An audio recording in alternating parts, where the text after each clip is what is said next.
A very good afternoon to all the students who are present today for the online lecture of third year BCom semester 5 for the subject management. I warmly welcome one and all. Now you have been attending number of lectures on management by now. So you already know that we have discussed and completed the first unit of management that talked on risk management. I have also shared with you the notes for the same in the Google Classroom. I hope that you have started preparing the unit 1 because we shall be conducting a test or I shall be giving you an assignment sooner in the Google Classroom pertaining to your unit number 1. In the previous lecture, we also started the discussion on the second unit of management that talks on knowledge management. We have talked about few basic topics, that is to say what is the meaning of knowledge, what is the meaning of knowledge management, and what are the different forms of knowledge. So today I shall be giving you a quick revision for the same, and then we move further with the new topics of the day. Before that, have a look at all the contents that I had discussed with you even in the previous lecture. You are very well aware that we have started the discussion on the introduction, that is to say the meaning of knowledge.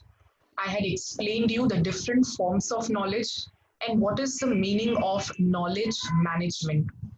So students, the focus for today's lecture shall be on these two topics, that is to say transition from information value to knowledge value. But before that, we shall be studying the goals or the objectives of knowledge management. So these are all the contents that needs to be covered in the entire unit. So students, in the previous lecture, we had started the discussion with a very basic term, that is to say the meaning of knowledge. I had asked you as to what comes to your mind when you hear the word knowledge. So knowledge simply was a mental understanding, awareness about few things. It could be a fact, it could be a piece of information, it could be any form of theory, a principle, a system, and whatnot. So having that knowledge was of prime importance. We also discussed how it is treated as a valuable asset for any organization. Because once the organization makes the utilization of the correct knowledge, it can take the correct decisions, it can solve the organizational problems, it can improvise on its performance, and thereby can survive in this globally competitive environment. So students, under the concept of knowledge, have a quick look at all the things you have studied. So it was the mental status of an individual, awareness about the things that I rightly mentioned. It could be a truth, a fact, a theory, principle, events, situation. As I said, a valuable asset of the organization. And if you manage it efficiently, it can increase the organizational performance, thereby reaping the sustainable competitive advantage. Knowledge is stored in the brain of the employees, that is to say the human resources who are working in the organization, and can also be a part of different databases such as processes, documents, products, systems in the organization. It was the center of human civilization. So we had talked about different ages with which human beings have passed.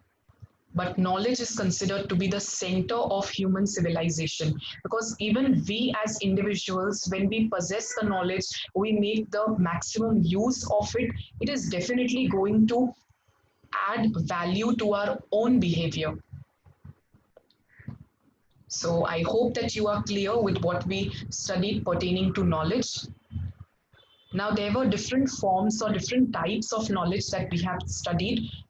Let us go through them one by one in very brief.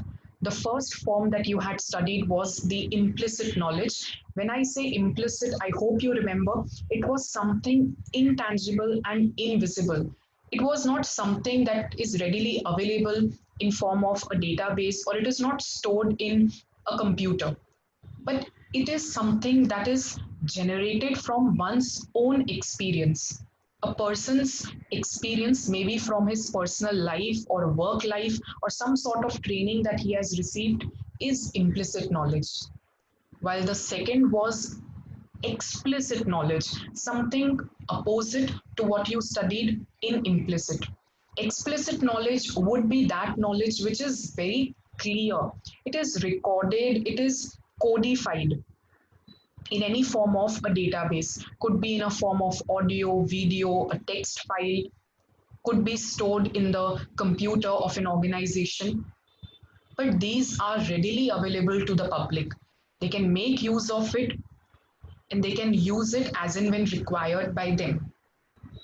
The third was the adaptive knowledge, that is to say, the knowledge which will help the organization adapt or change with the changing business environment. Number four was the creative knowledge that helps the organization to create something new. The knowledge with which it can create some new products, maybe a new method of production, a new design, new technology, it becomes creative knowledge. Fifth was very simple, that is to say, the knowledge that is acquired by an individual, possessed by one single individual. It was individual knowledge, but if the same knowledge is possessed by a group, a team in an organization, it becomes a collective, group, or a team knowledge. Thereafter, the organizational knowledge, that is to say, when the individual knowledge gets converted to an organizational knowledge with which the organization can reap the benefits of competitive advantage, it is known as the organizational knowledge. And the last being the spiritual knowledge, so knowledge about the mind, intelligence, God, everything pertaining to the spirituality would comprise of the spiritual knowledge. I hope you are clear with this as well. We have discussed it in detail in the previous lectures. And the last topic we did in the previous lecture was the meaning of knowledge management. When I say knowledge management, we are actually making maximum utilization of the knowledge acquired. And that utilization is only possible when you manage it efficiently. So knowledge management was concerned with creation or acquiring of the knowledge, utilizing the knowledge, distributing the knowledge so that an organization's performance gets enhanced. They are able to take the correct decisions whatsoever. They are able to solve the problems easily, and thereby they are able to reap sustainable competitive advantages. They are able to sustain in a globally competitive environment. So you can go through the meaning once more. We had understood a definition given by Brian Newman. As I said, acquiring, storing, utilizing the knowledge that would help you solve the problems, take decisions, improve the organizational performance, and thereby reap the competitive advantages. So this was all we studied up till now for unit number 2. I hope you are very well clear with all the topics, because this is something the base of the unit. Now we are going to go ahead to understand different aspects of knowledge management. First of which is the goals of knowledge management. So without any further discussion, we begin with the new topics for the day. When I say goals, we are talking about the very purpose, objectives of knowledge management, as to why an organization needs to possess knowledge and why it needs to make the maximum utilization of the same. Few goals we have already discussed by now, that because an organization is surviving in a very globally competitive environment, there is competition all over, it needs to make the maximum use of knowledge so that the decisions it takes are correct. The problems can be solved very easily, and thereby it enhances the organizational performance. With proper utilization and collection of knowledge, the organizations try to supply good quality products at competitive prices, and they are working for the customers' needs. Thereby, they are able to survive in this competition. So we need to understand what are the other goals, what are the purposes of knowledge management. So let us read one by one. The purpose of knowledge management process is to share the perspectives, ideas, experience, and the information to ensure that they are available at the right place, right time, and informed decisions can be taken, improving the efficiency by reducing the need to rediscover the knowledge. Very clearly, it is mentioned that through knowledge management, you are sharing the ideas, the experiences, the information. Basically, we are converting the individual knowledge into the organizational knowledge. And that knowledge has to be stored in such a manner that you don't have to rediscover it again and again. It is available at the right place, in the right time, and thereby you take the correct decisions. We have studied all these objectives, so again, you can pay attention. I hope you already know them. So, with knowledge management, there is enhanced organizational performance, value added product provided to the customers. When I say value added product, the customers are getting good quality products with adequate quantity at a competitive price.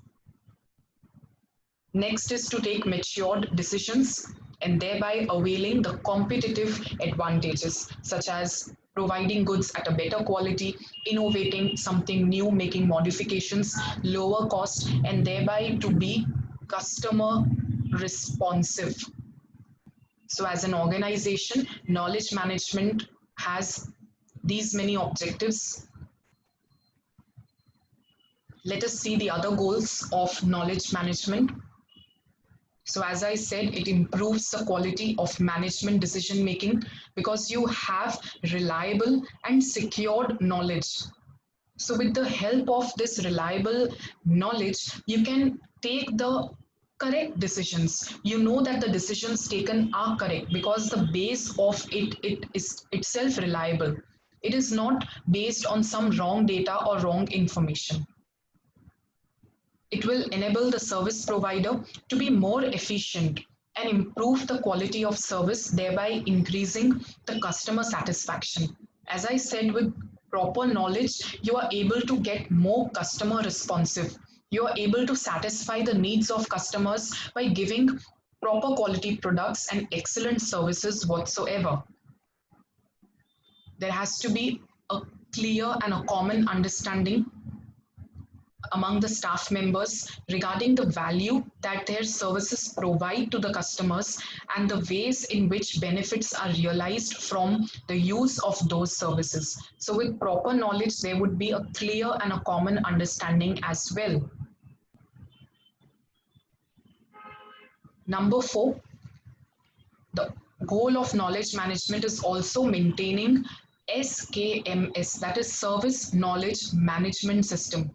As I said, there has to be a system which gives you easy access to the knowledge and information, or maybe data that is appropriate. It has to be available at the right time and right place. You should not be rediscovering the knowledge again and again. Thereby, to gather, analyze, store, share, use, and maintain the knowledge throughout the service provider organization. So these are a few of the goals, the objectives of knowledge management.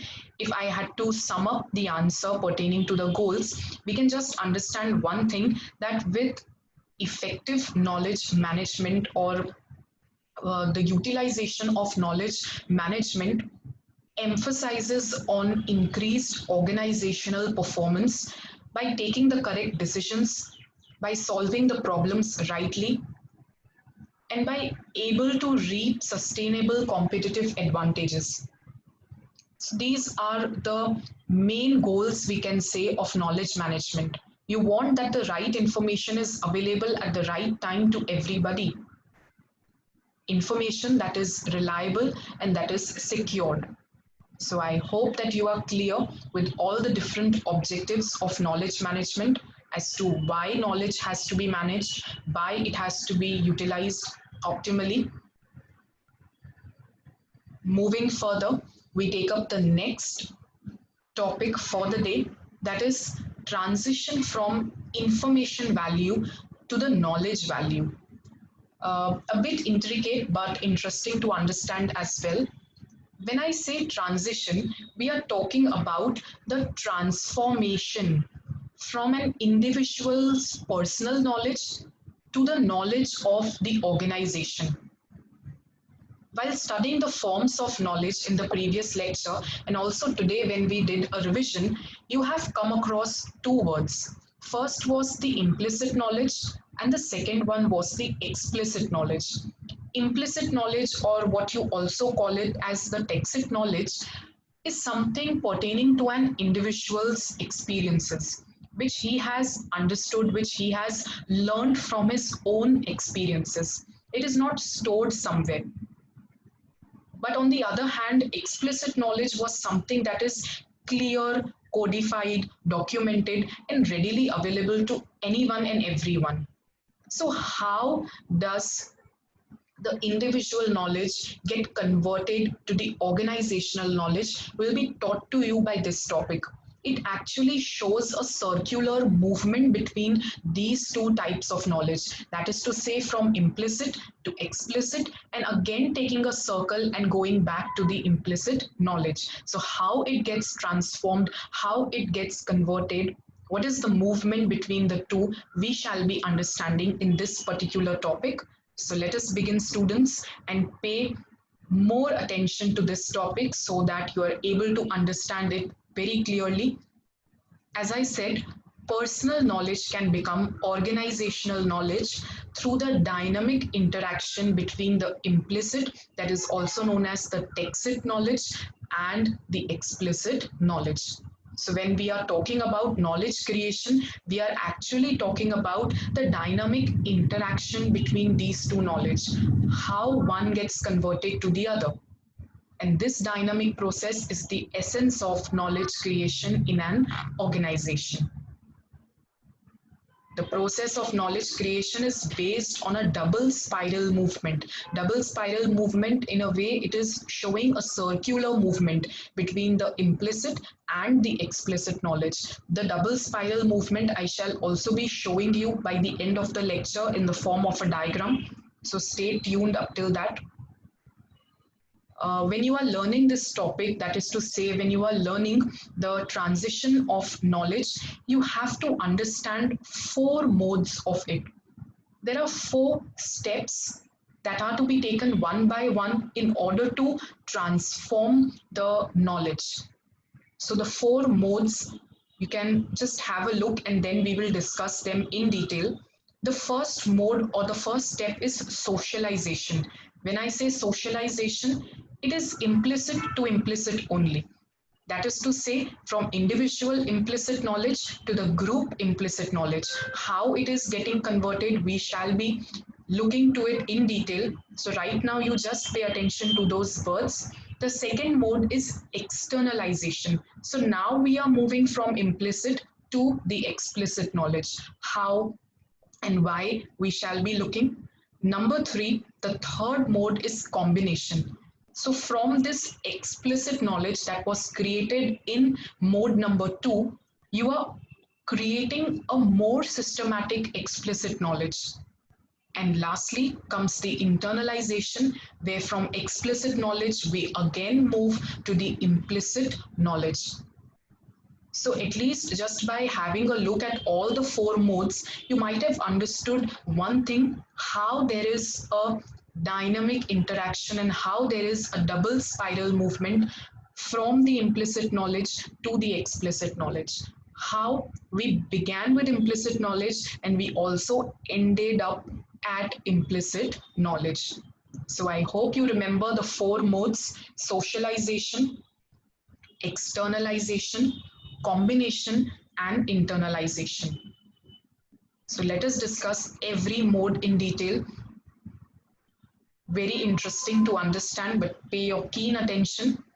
So the first mode, that is socialization. In the previous slide, I already told you that socialization is not talking on explicit knowledge. We are still in the area of implicit knowledge only. And what was implicit knowledge, students? So I told you that the knowledge you gain from your own experiences, maybe your personal life experience, maybe your work life experience, maybe through training that you have obtained yourself. It was implicit knowledge. But the same implicit knowledge that an individual possesses can be shared with others also. The experiences can be shared with others. And the mode where it is actually shared is nothing but socialization. So let us read it now. It is a process of creating common implicit knowledge through shared experiences. So whatever knowledge a person possesses can be now shared with others. In socialization, a field of interaction is built where individuals share experiences and space at the same time. So it could be a field of interaction where there is easy communication between the individuals. So now the implicit knowledge that was possessed by a single individual is shared with group of individuals, and that is why we saw in the previous slide that socialization is converting the individual implicit knowledge to the group implicit knowledge. Again, through this process, common unarticulated beliefs and embodied skills are created and developed. Now, what do you mean by unarticulated? Unarticulated means that these experiences or the knowledge that you possess from these experiences are not recorded somewhere. They are not stored in some of the database, or it is not a part of a computer of the organization, but these are completely unarticulated. As I said earlier also, it is invisible and intangible. So here the implicit knowledge of one person is shared and transmitted to the other person. So these kind of unarticulated beliefs that are created, which are developed through one's experiences, are shared to the other person, and now it has also become a part of other person's implicit knowledge. So it is nothing but transforming the individual's implicit knowledge to a group implicit knowledge. I hope that you are very well clear with the first mode of knowledge creation. So which was the second step, my dear students? It was externalization. That is to say, now we were moving towards the creation of explicit knowledge. So whatever implicit knowledge was created up till now, that a person is possessing through his experiences, is now to be articulated. When I say articulated, we were now recording the same, we were storing the same. So it is a process of articulating the tacit or the implicit knowledge into such explicit knowledge as concepts or diagrams. So whatever implicit knowledge has been shared, it is now getting articulated and taking form of explicit knowledge, which can help someone build up something new product or take up a new production system and whatnot. It could be through the use of metaphors, you can use diagrams, you can use sketches in a way to articulate the implicit knowledge to an explicit knowledge. This mode is triggered by a dialogue intended to create concepts from the tacit knowledge. So some form of dialogue or some sort of knowledge that has been shared could now take form of explicit knowledge. It may create few concepts. A good example could be the process of creating a new product concept or developing a new production process. So here, the tacit knowledge, that is to say the implicit knowledge in the brains of experts, because up till now, implicit knowledge, as I said, it is invisible and it is intangible. It is just lying in the brains of people that they have acquired through experiences. So whatever was lying in the brains of experts are now articulated. That is to say, they now are codified and recorded and thereby expressed as concepts or drawings. As we saw, it could be expressed in the form of a concept, diagrams, sketches, which can be used for further production of to create a new product So thus becoming explicit knowledge that can be further studied and refined. So up till now, we converted the individual implicit knowledge to a group implicit knowledge in the first mode of socialization. The second mode of externalization helps you convert the implicit knowledge and articulate it in the form of some diagrams, some sketches, some concepts. That is to say, converting it into explicit knowledge. The third mode talks on combination. Now, when I say combination, you need to understand that there is a difference between the second and the third mode. In the second mode, that was externalization, we have articulated our implicit knowledge into the explicit knowledge.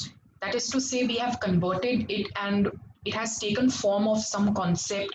We have shown it in the form of diagrams or sketches. But combination is wherein now you are going to assemble the explicit knowledge, that could be the one which is newly created from the implicit knowledge, or it could also be the existing explicit knowledge into a more systematic knowledge. For example, a researcher can assemble an array of previously existing explicit knowledge. That is to say, whatever was already lying earlier in the form of explicit knowledge can be assembled in order to prepare a new set of specifications for a prototype of a new product. Maybe the researcher wants to make a new product for which he can make use of the existing explicit knowledge, but he can assemble it more systematically. It could be an engineer also who is combining the available drawings and design specifications to produce a new process design or equipment. He wants to undergo with a new process design, he wants to make a new equipment, so he can combine the available drawings and specifications already existing. That is to say, how to make use of the new or the existing explicit knowledge into more systematic knowledge. So what commonly occurs is the combination of newly created concept with the existing knowledge to produce something tangible. For example, a new product model. So I hope that you are clear with the third mode also. If I give you a quick recap, the first mode was socialization, where we were converting the individual implicit knowledge to the group implicit knowledge, sharing our experiences and knowledge with others. Number two was your externalization, where the implicit knowledge got converted to the explicit knowledge. It got articulated in the form of maybe diagrams, sketches, concepts. Number three was combination, where you are assembling the new or the existing explicit knowledge into a systematic knowledge, which could help you produce something new.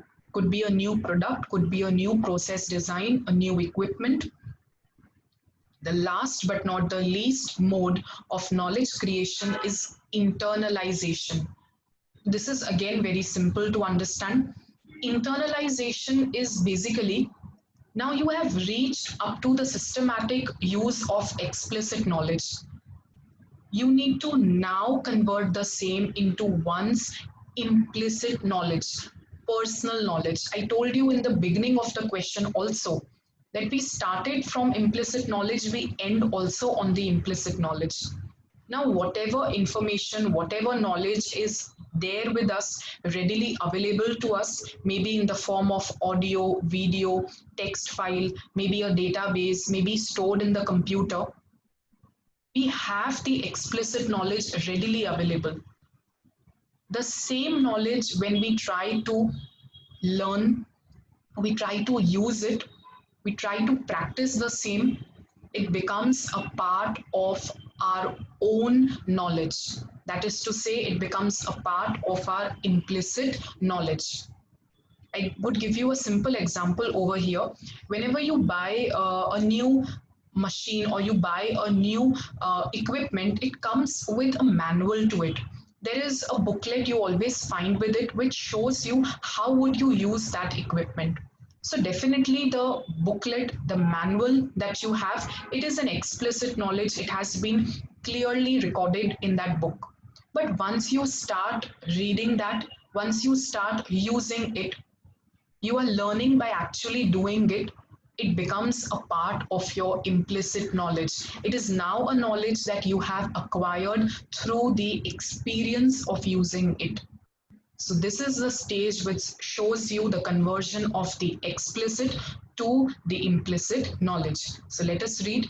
It is a process of embodying the explicit knowledge into the tacit knowledge or an individual's know-how or operational knowledge. As I said, it is learning by doing or using. You have the knowledge well recorded, readily available. Now you have to learn and you have to make a part of your implicit knowledge if you start practicing it, if you start using it. As I said, could be in the form of text, sound, or video. The example I gave you, the use of operating manuals for various machines or equipment, is a quintessential example of explicit knowledge that is used for internalization. The instructions, when you start learning the instructions, you start practicing the same, it becomes a part of the person's tacit or implicit knowledge. I hope, students, that you are clear with all the four modes of knowledge creation.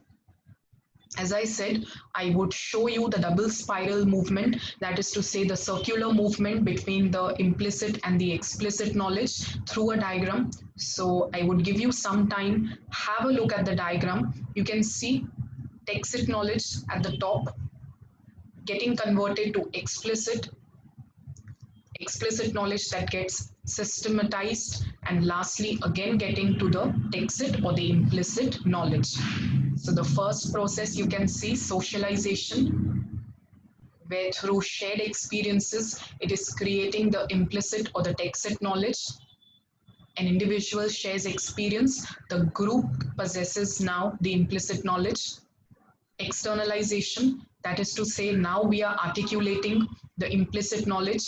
We are trying to record in the form of some diagrams, some sketches, some concepts. So it gets converted to the explicit knowledge. Combination, where we are actually systematizing the explicit knowledge. And lastly, internalization, where again by practicing the explicit knowledge, it becomes a part of your implicit knowledge. So I hope, my students, that you have understood the concept. We have understood the goals of knowledge management and the transition from information value to knowledge value in today's lecture. In case you have any doubts pertaining to the topics we did today, you can always post your doubts in the Google Classroom of your respective class, and I shall be answering to them at the earliest. Prepare well for all the topics. Thank you so much for the day. Until then, happy learning.